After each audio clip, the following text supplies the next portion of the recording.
All right, Doc. Ready to go back to Nigeria. The difference is I don't have the bottle frames, thick frames, and now I'm going back with vision. I'm free. You know, first thing you said to me was, "You're a lion, and we need to free you." And I'm free. 3 weeks later. You know, one of the things that got me a bit emotional was, you know, in Nigeria we say someone carries your matter on their head, you know, which is to say they even go way beyond your level of perseverance. I was tired at some point saying, "Doc, I'm okay with this," but you said, "No, you're too young for me to leave you with this. You need to get the best." Why? So now you've been here. It's I don't know, I'm addicted to fighting for y'all. And then you can see the outcomes. Today you saw patients like you from all over the world, day one after surgery, flying out. How are they feeling? Ecstatic. Same, I feel. So my fight is relentless for y'all, because remember when you came, couldn't see with any eye, and you have only one eye, effectively. And seeing you, personality, and the fact that you had 3 cell phones going, it is admirable how you're running all these businesses with no vision. And then also you told me you're a consultant to medical universities in the US, reputable universities. And I said, oh my God, you are what I describe on stage when I teach surgeons. You are like lions stuck in a cage. And I want doctors to enter the cage and free the lions. Yes, it's scary. Yeah. Yes, I'll get scratched. I'll get hurt while doing that. But that is still worth it, because you all deserve to be free out of the cage of blindness. So for you, as you can remember, so how many times did I see you? 8. 8. How many hours each time? 3.5. Each time. Struggling to find the right thing and the best thing to do. And given again how young you are, something that will be for life, if I can. I'm human. I can make a mistake, but thank God, I believe this is some gift. Yes. And, I do believe that now with all the stuff that I've been doing and teaching. And truly, I feel my fight cannot be anything less than perfect. Yeah. And I'm saying this as a simple human being. Yeah. Please, no, you sign your life away, all the consents you'll have here. The fight is genuine, brother. And today, again, seeing you leave like this, actually walking on your own and going back all the way to Nigeria, again, I'm addicted to say yes to another batch of a dozen or so patients who will be landing on Monday again from all over the planet. Yeah. And you said you stalked me for what, 3 years? 3 years. I don't even say research. You all guys stalked me. And with your knowledge, medical background, administrator of hospitals, today you were part of it. Today you were on the Flyback Friday table with people all over the world, from all over the world, patients, day one. How did that feel? It was amazing hearing these very touching stories. And talking about going into the cage for the lions, with the lions, the risk you take in, iterating those, we call it treatment planning, right? Mm-hmm. The risk you take, especially for me, again, it was amazing. See, risk, I teach this too when I teach courses to eye surgeons. So, risk is different. I look at it as, if this was my own younger brother or elder brother or family, what would I do? So I describe this in this way. Jumping into the Grand Canyon, just for the heck of it, is risk. Yeah. But jumping into the Grand Canyon to save somebody who's drowning there, and with confidence that you know how to swim and save, and with clarity of mission, you're doing it for a reason, for that person to save them to the best capacity. That is not risk. It becomes a commitment. So even though you had only one precious eye with such advanced keratoconus and your other eye completely blind, huge risk in a way. Risking not only medically, medico-legally, also reputation-wise. By God's grace, I have this reputation of success over 3 decades, but I don't even think of that. I'm like, I must help them. And then if you see me, I'm so free. I have these 2 options. Which one can I fit you? I keep on thinking, what can I do? And then I have to decide, can I do that, which is the right thing? And then perform. Yeah. So my description of risk, at least with me, because we don't advertise ethics-wise, I'm very fiercely proud of what we do here. We don't do any deals with anyone, no marketing, nothing. I do this because I believe it's a commitment. Coming back to what you told me, it's a gift I believe that I have. And I want to be able to help everybody to my best capacity. I don't want to ever decrease my fight for you. So jumping into the Grand Canyon first with confidence that you can swim and you know how to save the person. Otherwise you just go down, you drown with them. So that confidence of your own work, along with the ethics that I'm doing this for the right reason, not for show. And 3, you're genuinely caring for that person who's about to die, if I may. I think that makes it more of a commitment than a risk. And bring that person out alive and perfect. And that addicts me to again jump for the next person. Now, sorry, you have to pardon me. I keep reading everything. I couldn't do this before. Really? I said, oh, okay, I read it. Wow. Now, I'm a health economist. That's my background. And so I think about healthcare businesses in terms of the business model. Your business model does not make sense. You spent with me 3.5 hours torturing me. Measuring you. I call it like torture. Like you call it torture. Measuring me, torturing yourself actually. Torturing yourself. Measuring me, iterating 3.5 hours per session. And I spent the last 3 weeks here, right? Coming 3 days a week. Correct. Right? And calling you on the weekend and chasing calling you you on the weekend. So this is like 9 sessions actually of 3.5 hours. How do you break even? I don't think about it. Again, that's another part. I'm not money-minded. Look at us sitting today on a working day, busy day, people flying in. How can we then do this? If I was always worried about money and how much am I making, I would not be sitting here. When you ask me, can we do a Q&A for helping other people? I'm game. So I truly don't think about that. I truly, truly love my patients. I'm in love with my patients. I know. I truly love my staff. I absolutely care for everybody. And I don't have filters. So I'm not here, okay, I'll give you 6 minutes of my time. No. Keep asking questions, I'm here, and no one is delayed there. Everything's on time, running perfect. Yes. Remember when you all come in Fizza, have you noticed this? Every time you come in and everybody patient, you're the only one in my lobby. Yes. It's not a waiting room. Yes. Not even 2 people, one person at a time. Yes.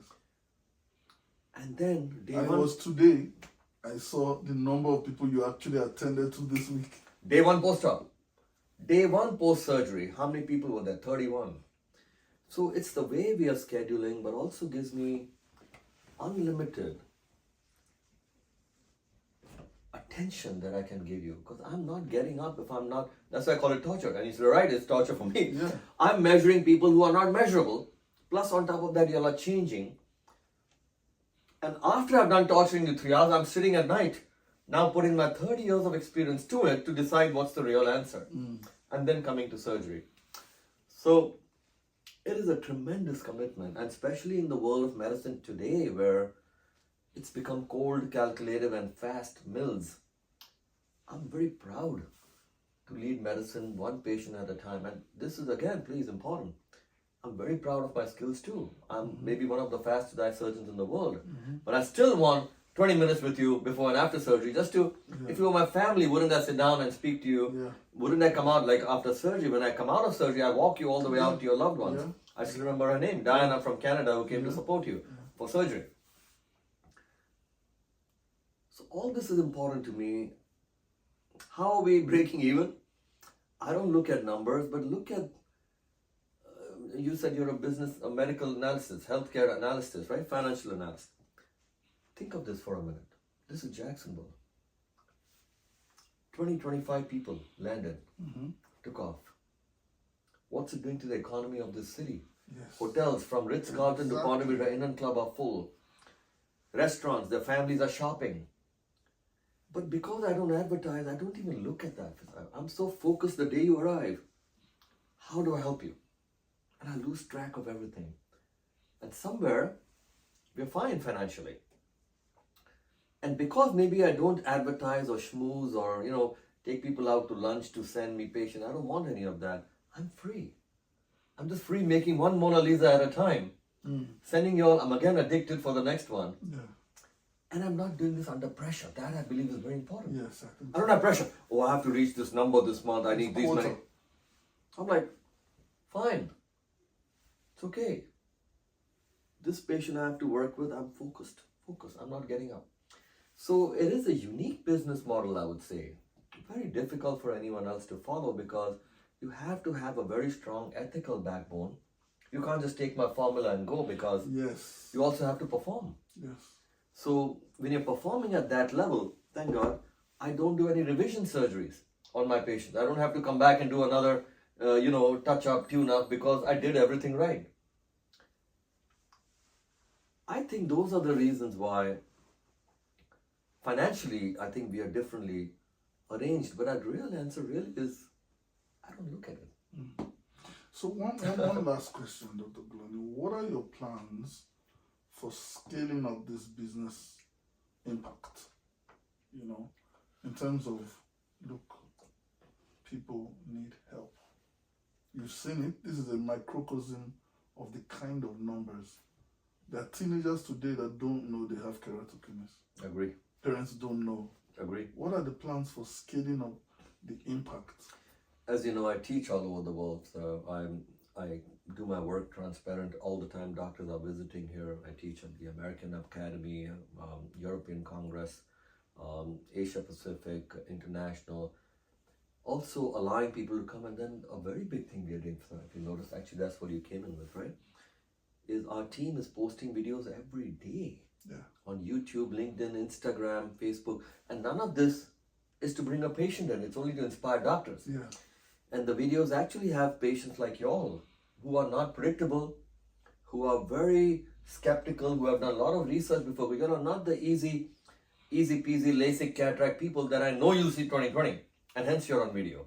So I have done something very dangerous for 30 years. I've put all my patients on video, all of you, before surgery, during, after, and making myself extremely accountable. In fact, there's an article I had interviewed on. They had asked me, I said, show me the patients. And I even said Jerry Maguire, they stole the line from me because I said this way back in the late 1980s. And what I meant by that is, I don't want doctors just on stage going, I did this surgery and look at the bravado and patient did well. No. Where's the patient? I want the patient to say they did well.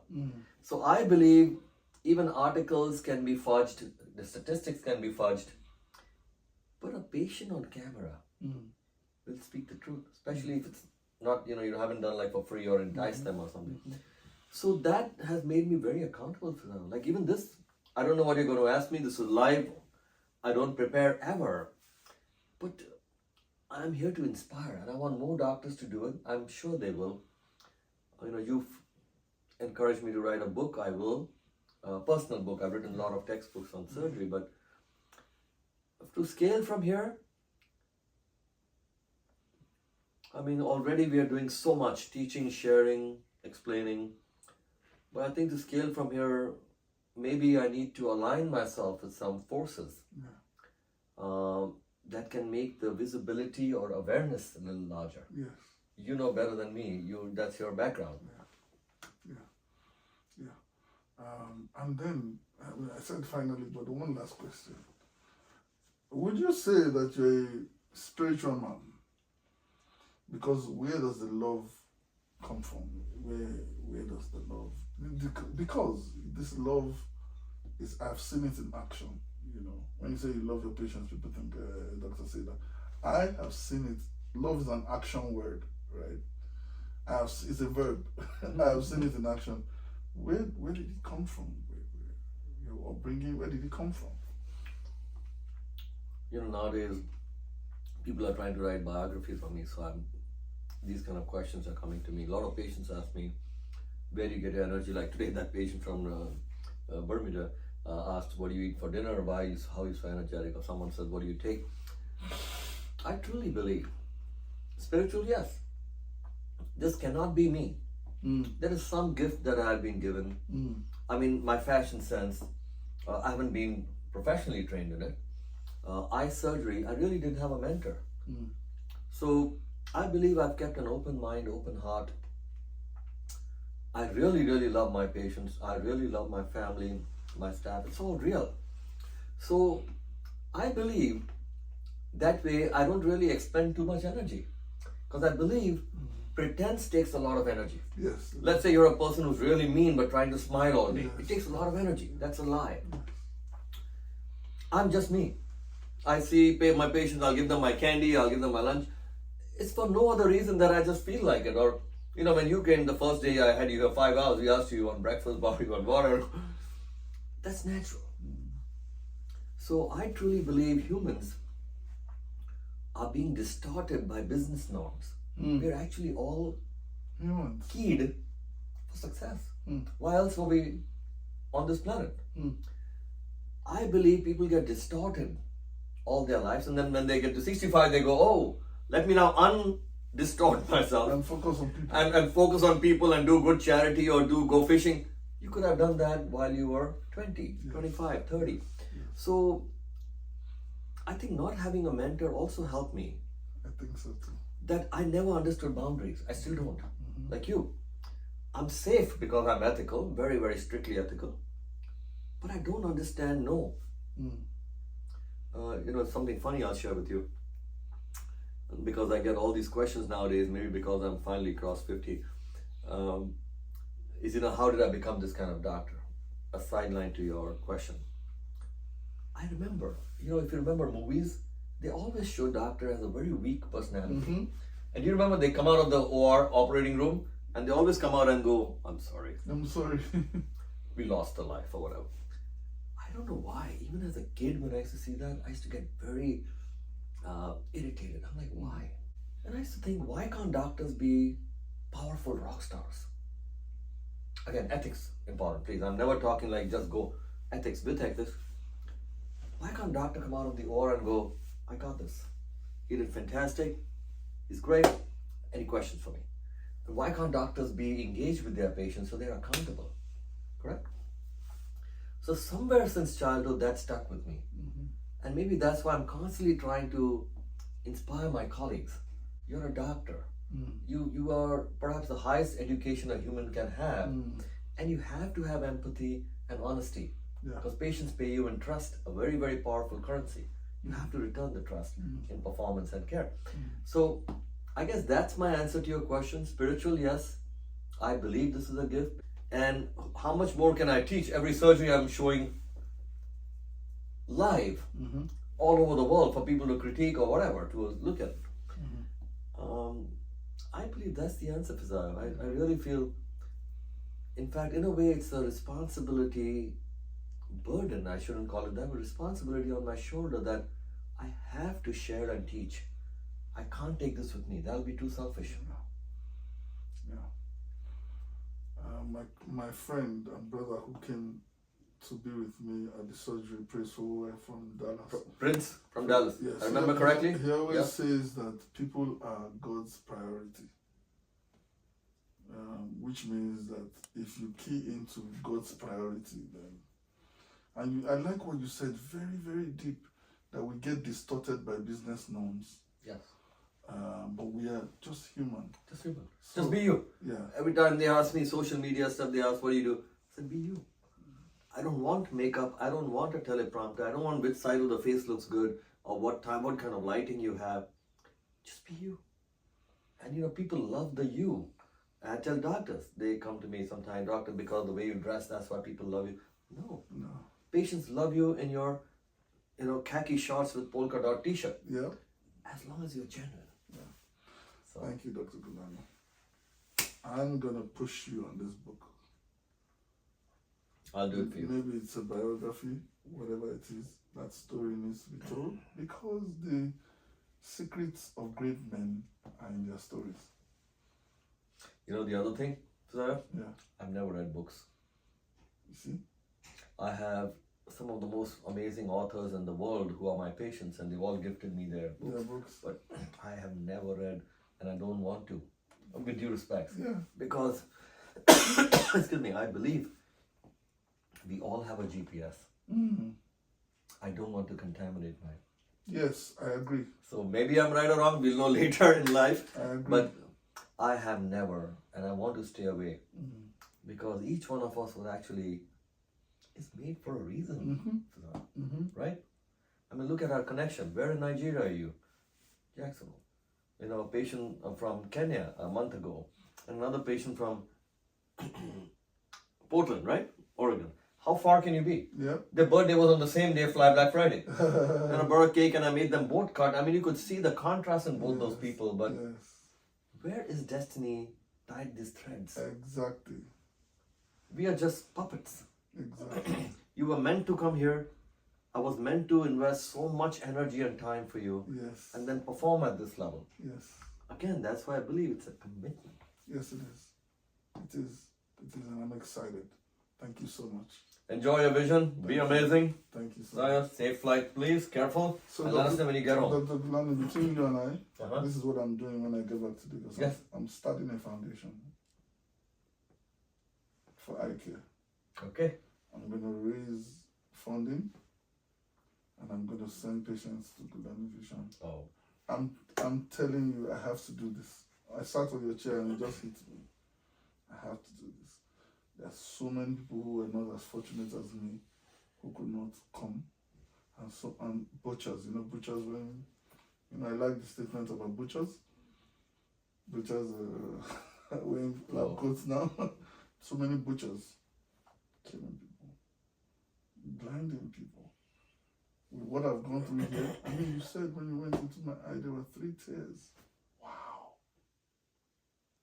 Anybody would have freaked out. Okay. I'm in over my head. So this is my commission now. It's part of my life's vision now, to start that foundation. If I can send 1 patient a year, I will start funding it myself, and then I'll raise funding and send. So expect that I'm gonna, you know, like a joint officer. We have to. So I'm so happy to see you so happy with your vision. Careful in your flights. I will. Stay amazing. You are already amazing. Thank you. Congratulations. Thank you. Excellent.